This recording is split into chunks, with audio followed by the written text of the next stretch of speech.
أشرف طه ياسين مواليد الموصل عام 1975، منطقة شارع فاروق، محلة جامع جمشيد. دبلوم فني من معهد الفنون الجميلة عام 1996. بكالوريوس من كلية الفنون الجميلة عام 2006. أقام 4 معارض شخصية، إضافة لمشاركته في العديد من المعارض الفنية المشتركة. لا ينتمي إلى مدرسة واحدة، بل يمزج التعبيرية بالوحشية، ويستعير من التجريد روحه الحرة ليصنع أسلوبه الخاص.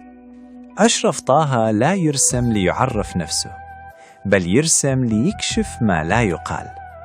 تجربة مفتوحة لا تعترف بالحدود، وتؤمن أن الفن هو أن تترك قلبك يقود اللون. الواقعية عنده لم تكن نقلاً حرفياً، بل قراءة حسية للمكان والناس والضوء. في أعماله يحضر نهر دجلة لا كمشهد، بل كإحساس، كطائر يحلق فوق المدينة، يرى أمنها، قلقها، وذاكرتها المتراكمة.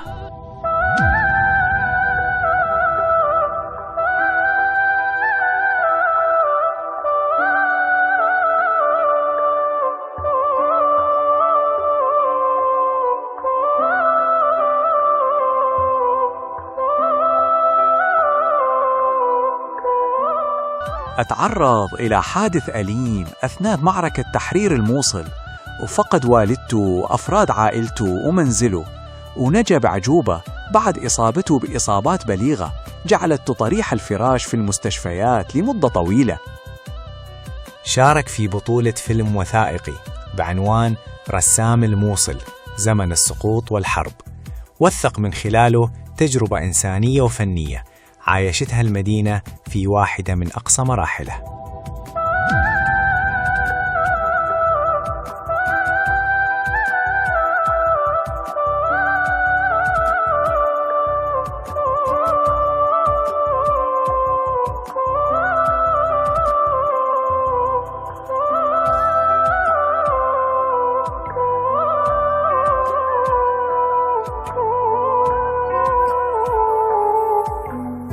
ولأن الحياة مهما اشتدت مراراتها لا تتوقف، عاد أشرف طه إلى نشاطه برباطة جأش وعزيمة لا تلين، مستعيدا حضوره الإنساني والفنية، ومواصلا حياته ومسيرته الحافلة بالعطاء والإصرار.